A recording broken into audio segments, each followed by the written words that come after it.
നമസ്കാരം. ന്യൂ4 കോട്ടക്കലാണ്. ഇന്ന് കോട്ടക്കല് നമ്മുടെ ആയുർവേദശാലയുടെ കുറച്ച് മുകളിലായിട്ട് നേരെ ഓപ്പോസിറ്റ് തന്നെ പറയാം, ഇവിടെ ഒരു ഗിഫ്റ്റ് പോലുള്ള ഒരു ഷോപ്പ് ഉണ്ടായിരുന്നു. അത് ഫയർഫോഴ്സും കാര്യങ്ങളും വന്നതാണ് നമ്മൾ കാണുന്നത്. ഇന്നലെ രാത്രി കത്തി തുടങ്ങിയതാണെന്നാണ് കിട്ടിയ അറിവ്. ഇപ്പോൾ അത് എടുക്കാനുള്ള ശ്രമം നടന്നുകൊണ്ടിരിക്കുകയാണ്.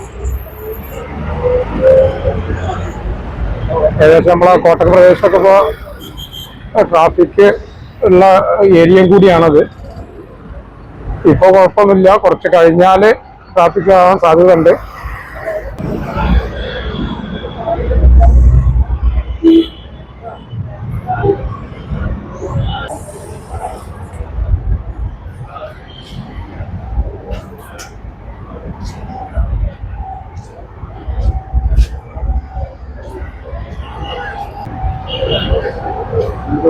ആകെ കത്തി നശിച്ചിട്ടുണ്ട്, നല്ലവണ്ണം കത്തിയിട്ടുണ്ട്. സംഭവം എന്താണ് സംഭവിച്ചതെന്നൊന്നും ആർക്കും അത്ര വ്യക്തമല്ല.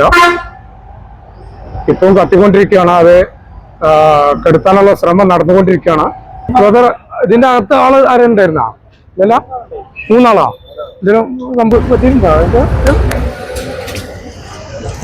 ഇതിന്റെ അകത്ത് 3 ആളുണ്ടായിരുന്നു എന്നാ പറഞ്ഞത്. ഒന്നും സംഭവിച്ചിട്ടില്ല എന്നാണ് കേട്ടത്.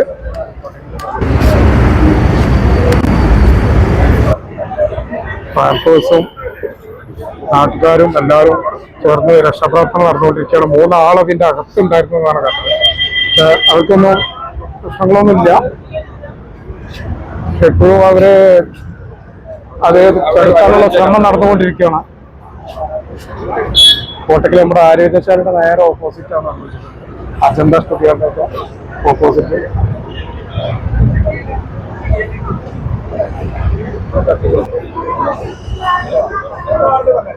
എന്താണ് എന്താ സംഭവിച്ചിട്ടുള്ളത്? ഞാന് രാവിലെ 5 മണിക്ക് എത്തിക്കണ്. 5 മണിക്ക് നമുക്ക് ഇവിടുന്ന് ഓട്ടോ ഡ്രൈവർമാർ വിളിച്ചാണ്. അങ്ങനെ ആംബുലൻസ് ആയിട്ട് വന്നു. അതിന്റെ അടുത്ത് തുടങ്ങിയാണ്. ഇതുവരെ റെസ്റ്റ് എടുത്തിട്ടില്ല. എല്ലാം സത്യം പറഞ്ഞാൽ 3 ആൾക്കാരുണ്ടായിരുന്നു അതിന്റെ ഉള്ളില്. 3 ആൾക്കാരുണ്ടെങ്കിൽ 3 ആളും കഴിച്ചിലേക്കണ്. പുക തട്ടീനോടുള്ള ഒരു ശ്വാസ തടസ്സം 3 ആൾക്ക് ഉണ്ടായിട്ടുണ്ട്. അൽമാസ് ഹോസ്പിറ്റലിലാണ്. പിന്നെ എന്താ പറയാ, സത്യം പറഞ്ഞാൽ നഷ്ടമാണ്, വളരെ നഷ്ടമാണ്. ഫുഡ് കൊടുക്കുന്ന പരിപാടിയാണ് ഇപ്പോ. ഇതുപോലുള്ള നമ്മളെ ആംബുലൻസിന്റെ സംഘടന കൊടുക്കുന്നുണ്ട്. ഫുഡ് കൊടുക്കേണ്ടത് 90-100 പോലീസുകാരുണ്ട്. 6 മണി കൂടിയുള്ള ഫുഡ് നമ്മൾ തന്നെയാണ്.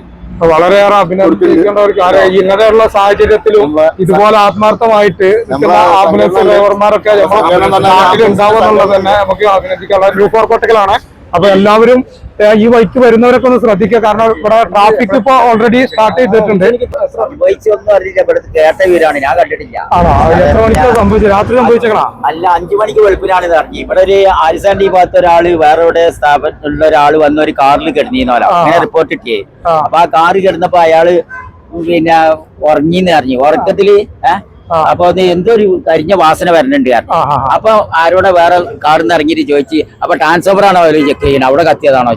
അപ്പൊ ഇവിടുന്ന് ആളിന്റെ ഇത് കണ്ടല്ലോ അല്ല ഇത്. അപ്പൊ ആ ആളിന്റെ ഇതില് പിന്നെ മൂപ്പര് വന്നിട്ട് വേറെ വില കൂടി. അപ്പൊ ആൾക്കാരെ വിളിച്ച് കൂട്ടി വന്ന് നോക്കുമ്പോ മുഴുവൻ കത്തിക്കണേ. ഏകദേശം 3/4 കത്തിലായിരിക്കണ. അതിന്റെ ആളാരാന്നുള്ള 2 ആൾക്കാർ ഇതിന്റെ ഉള്ളിലുണ്ടായിരുന്നല്ലോ താമസിക്കുന്ന. ഓലെ മേല് ഏകദേശം പൊള്ളലേറ്റിട്ടുള്ളൂ.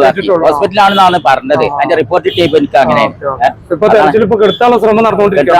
കെട്ടി 5-6 വണ്ടി ഫയർഫോഴ്സ് വന്നിട്ടാണ് ഫുൾ ടാങ്ക് വെള്ളം കെട്ടിക്കുന്നത് അവര്. പിന്നെ അതിന്റെ ഉള്ളിൽ പുകയൊന്നും ഇപ്പോഴും കെട്ടിട്ടില്ല. ഉള്ളില് ഇനി പുകയായിട്ട് നടക്കുകയാണ്. അതാണ് അതിന്റെ സംഭവങ്ങള്. കറന്റ് ഷോർട്ടായി കത്തിയതാണോ അങ്ങനെ സംഭവിക്കാറുണ്ട്. എന്താണെന്നും നമുക്കൊന്നും അറിയില്ല. അത് കേട്ടറിവുകൊണ്ട് പറഞ്ഞതാണ്. ഇത് എന്നോട് ആള് അനുഭവത്തിൽ പറഞ്ഞതുകൊണ്ടുള്ള റിപ്പോർട്ടാണ് ഇപ്പൊ ഞാൻ.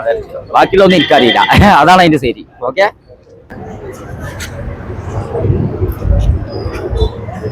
സാറ് എത്ര മണിക്കത് അറിഞ്ഞത് നിങ്ങള്? 5 മണിക്കോ? 5:30 മണിക്ക് ഇവിടെ വന്നിട്ടുണ്ടല്ലേ? ആ സമയത്താണ് നിങ്ങൾക്ക് ഇവിടുന്ന് അറിയണത് ഇങ്ങനെ തീ പിടിച്ചിട്ടുണ്ട്? ആൾക്ക് പരിക്കായിട്ടൊന്നും റിപ്പോർട്ട് ചെയ്തിട്ടില്ലല്ലോ? അത് പരിക്കൊന്നും കാര്യമായിട്ട് 2 ആളുകൾ ഇതിന് അകത്തുണ്ട് എന്നുള്ളതാണ് കേട്ടിട്ടുള്ളത്. പക്ഷെ അവർക്ക് കാരണമായ പരിക്കുകളാണ് ഇവിടുന്ന് നാട്ടുകാരെ അറിവിന്ന് കിട്ടിയിട്ടുള്ളത്. വ്യക്തമായി ഒന്നും അറിവല്ല. ഇപ്പോൾ രക്ഷാപ്രവർത്തനം, അതായത് തീ കെടുത്തിക്കൊണ്ടിരിക്കാനുള്ള ശ്രമം നടന്നുകൊണ്ടിരിക്കുകയാണ്. നമ്മുടെ ആയുർവേദശാലയുടെ നേരെ ഓപ്പോസിറ്റ് ആണ് സംഭവിച്ചിട്ടുള്ളത്. ഫയർഫോഴ്സും ആംബുലൻസും ജനങ്ങളും എല്ലാവരും കൂടിയിട്ട് ഇപ്പൊ അത് തീ കെടുത്താനുള്ള ശ്രമം നടന്നുകൊണ്ടിരിക്കുകയാണ്.